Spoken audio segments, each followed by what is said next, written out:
Welcome to Driveway Garage. Today I'm working on my 2002 Chevy Avalanche. I'm replacing the tie rod ends, the inner and the outer.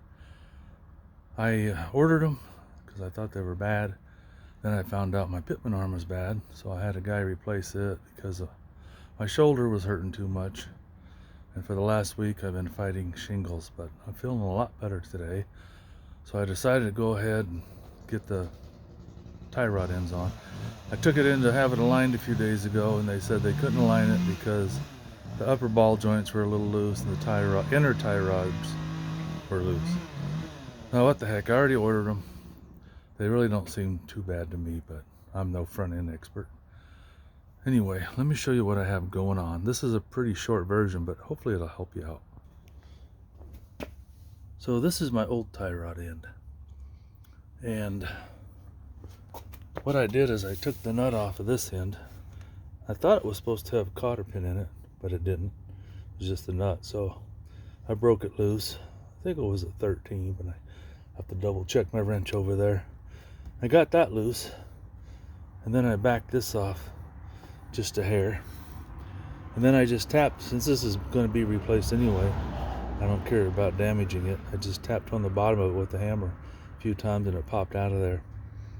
And then I unwound it, and as I unscrewed it, I counted the revolutions, and it was 21.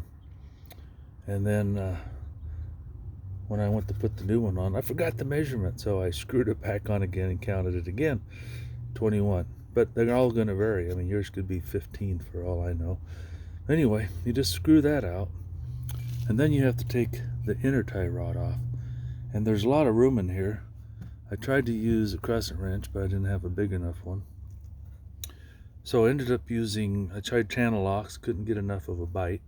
So I ended up using a small pipe wrench. Let me show you what I used here. And it was pretty easy. I just hit it a couple times with my hand and it popped loose and I unscrewed it. So there's the pipe wrench I used. Like I said, I tried crescent wrench. I was going to try to pry the rubber boot out of the way, but I didn't need to. There's plenty of room. Now, what I did is I jacked up this whole housing here. I jacked it up because this wasn't perfectly straight and I was having trouble getting it lined up. So it gave me some slack, and then once I got it threaded a little bit, I was able to move this because, it pivots. I got it so it's nice and straight.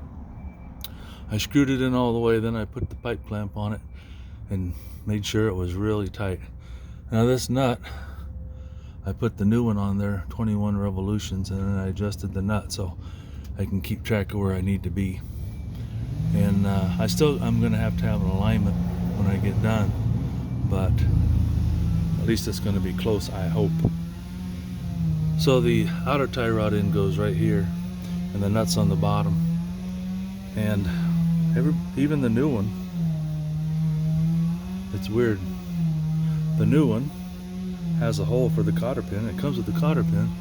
The old one didn't have a cotter pin. It just screwed on there, or else somebody worked on it and never put it back. I don't know which.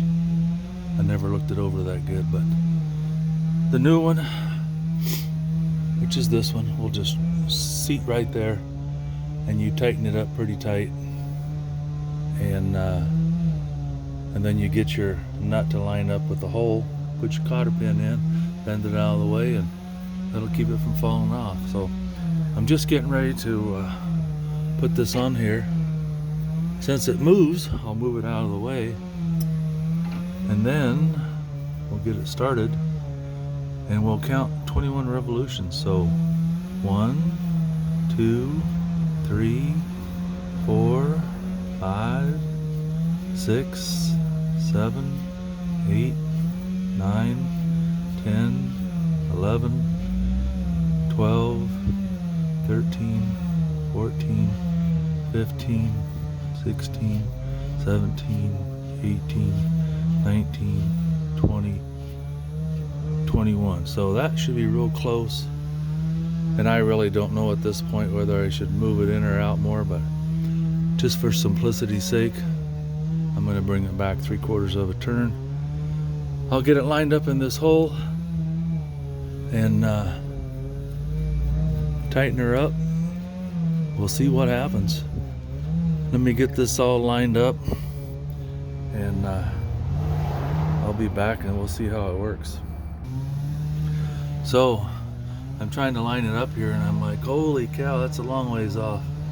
Then I realized without the tie rod hooked up, you can move it pretty easy and get it where you want it. So that's what I'm going to do. Well, I got it on there. Once I got it in the hole, I took my hammer and I just tapped on the top here. I figured this is probably not a good place to tap. And old ones, I guess, had a grease zerk there, but these are pre-greased and sealed. So all you got to do is tighten it up and it's good to go. I'm gonna check Google real quick because I'm not sure what the foot-pounds is. I would assume there's some kind of torque specs on this, but maybe not. Maybe you just go till you squish that boot out and get it tight. Let me double check that. I'm gonna assume, well, you can't assume anything. Let me see if I can do that. But so the next thing you got to do when you get it all together is you got to tighten this nut again. And that, double check here, nope, 22 millimeter. That's a 22 millimeter. And this bottom one I think is the 18 millimeter. At least the old one was, yep. So this one's an 18 millimeter, 22 millimeter, and then whatever you can get on the other one. And I'm not positive, but looking at this piece right here, it seems like there should be a nut on the top of that, but I could be wrong. I'm gonna check the other side when I do it. See if somebody forgot to put the nut on or it fell off. Oh, anyway, that's how you put on tie rod ends, inner and outer. If you're just doing one or the other, well, you just use your old part, whatever you want. You still got to keep track of the turns on here to try to get it close. And they say this upper ball joint's bad, but rather than replacing that, I thought about just buying the whole, what do they call that, A-arm? Because there's a bolt there and a bolt there. You just got to keep track of these camber places so you keep it in the same position, but you still need an alignment when you get done. But I'm going to see how it feels after I get this put back together. Hopefully I don't have to do the ball joints. Thanks for watching. Hope this helps somebody. I know there's better videos out there, but at least it'll give you a pretty good idea of how to change your inner and outer tie rod ends. Thanks for watching. Feel free to like, share, and subscribe.